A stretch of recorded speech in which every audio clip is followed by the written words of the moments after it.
নমস্কার বন্ধুরা, আমাদের সবাইকে আমার আহারে বাহারে পরিবারে স্বাগত জানাই। বন্ধুরা, আজকে আমি বানাতে যাচ্ছি তোমাদের সবার পছন্দের খিরসা পাটিসাপটা পিঠে। তো চলো বন্ধুরা, এটা আমি কি করে বানাচ্ছি আর কি কি দিয়ে বানাচ্ছি সেই সবটাই আজকে তোমাদেরকে দেখাবো। আমি নিয়ে নিয়েছি সুজিটা এখানে 1 প্যাকেট আছে, এর হাফ মানে 100 গ্রাম মতো আমি মিক্সিতে পেস্ট করে নেব। নিয়েছি গোবিন্দভোগ চালটাকেও আমি মিক্সিতে একটু পেস্ট করে গুঁড়ো করে নেব। আর এটা আছে সিদ্ধ চাল গুঁড়ো, এটা কিন্তু আমি দোকান থেকে কিনে নিয়ে এসেছি, এটা গুঁড়ো করিনি। আর এখানে নিয়েছি দুধ, 1 প্যাকেট দুধ নিয়েছি, সবটা লাগবে না। আর নিয়েছি খেজুরের গুড়, তো আপনারা চাইলে কিন্তু আখের গুঁড়ো নিতে পারেন, কিন্তু এই শীতের সময় খেজুরের গুড়টা নিলে স্বাদটা বেশি ভালো হয়। আর এখানে নিয়েছি 2 প্যাকেট মতো গুঁড়ো দুধ। প্রথমে এগুলোকে একটু গুঁড়ো করে নিই, তারপর আপনাদের আবার দেখাচ্ছি। এই সিদ্ধ চালের গুঁড়িটা এই সুজির মধ্যে কিন্তু আমি দিয়ে দিচ্ছি। এখানে 2 বাটি মতো চাল গুঁড়ো আছে, তবে আমি 1 বাটি মতো দেব। আর 1 বাটি দিয়েছি আমি এখানে সুজি গুঁড়ো।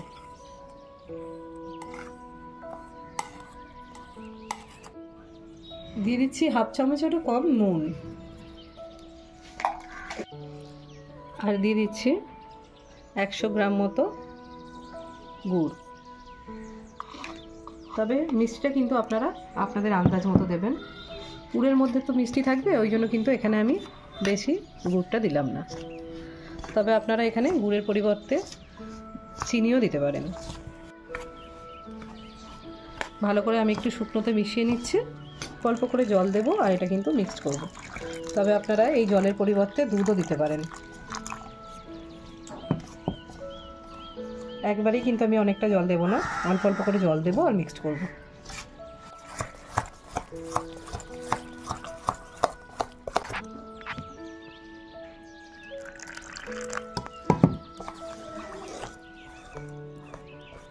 দেখুন পুরোপুরি মাখা হয়ে গেছে। এবার আমি এটাকে ঢাকা দিয়ে রেখে দেব 10-15 মিনিট। কারণ সুজি দেওয়া আছে, যদি জল লাগে তাহলে কিন্তু আমি বুঝতে পারবো, আর যতটা জল লাগবে তখন দেব। সুজিটা যেহেতু ফুলে উঠবে, তো সেই জন্য আমি এটাকে একটু ঢাকা দিয়ে রেখে দেব। গ্যাস অন করে আমি কড়া বসিয়ে দিয়েছি, এর মধ্যে দিয়ে দিচ্ছি এবার দুধ। এখানে 500 গ্রাম দুধ আছে, কিন্তু আমি 500 দেব না, 200 ml মতো দিয়েছি। এলাচের যে ভিতরের অংশটা, এই অংশটা আমি ছাড়িয়ে নিয়ে দিয়ে দিচ্ছি দুধের মধ্যে। এই গোবিন্দভোগ চালের গুঁড়িটা এবার আমি দিয়ে দিচ্ছি এই দুধের মধ্যে।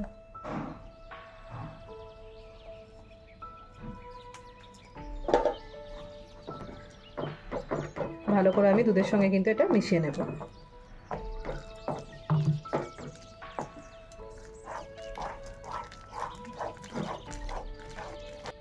গুঁড়ো দুধের প্যাকেট দুটোও কিন্তু আমি এর মধ্যে দিয়ে দিচ্ছি, তাহলে কিন্তু স্বাদটা আরও বাড়বে। এইভাবে বন্ধুরা একবার বাড়িতে বানিয়ে খেয়ে আপনারা অবশ্যই দেখবেন।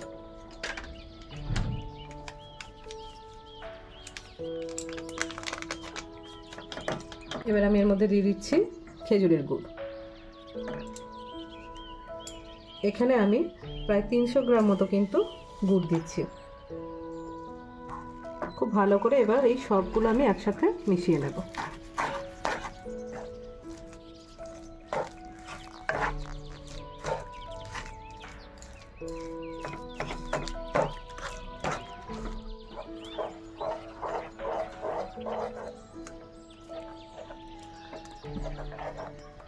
বেশ কিছুক্ষণ আমি এইভাবে নেড়ে নেড়ে দেখুন খিরসাটা বানিয়ে নেওয়ার চেষ্টা করছি।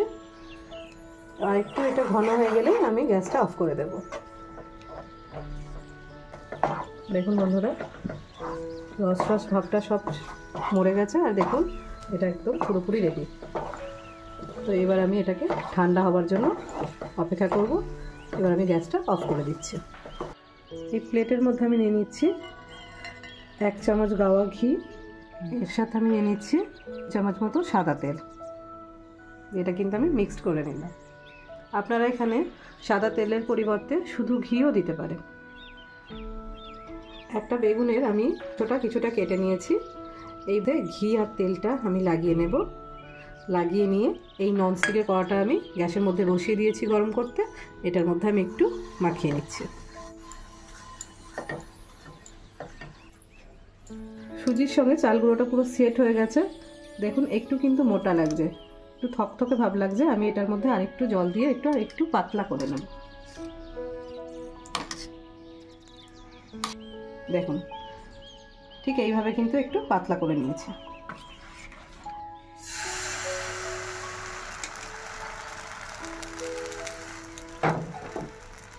চারিধারে একটু আমি ভালো করে ঘুরিয়ে ঘুরিয়ে এটাকে ফেলিয়ে নিচ্ছি, একটু বড় করে নিচ্ছি।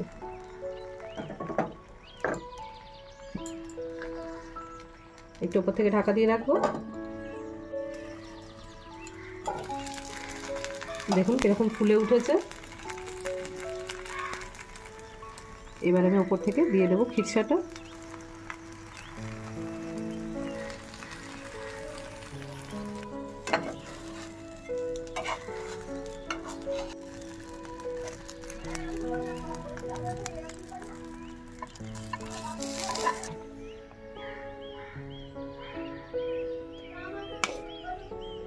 এই একইভাবে আমি সবগুলোকে বানিয়ে নেব।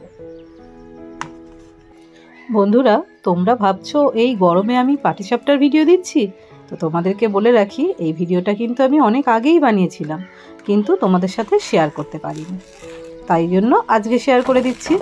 দেখো কথা বলতে বলতে এই পিঠাটা তৈরি হয়েও গেল, তো এটাকে আমি নামিয়ে দিচ্ছি।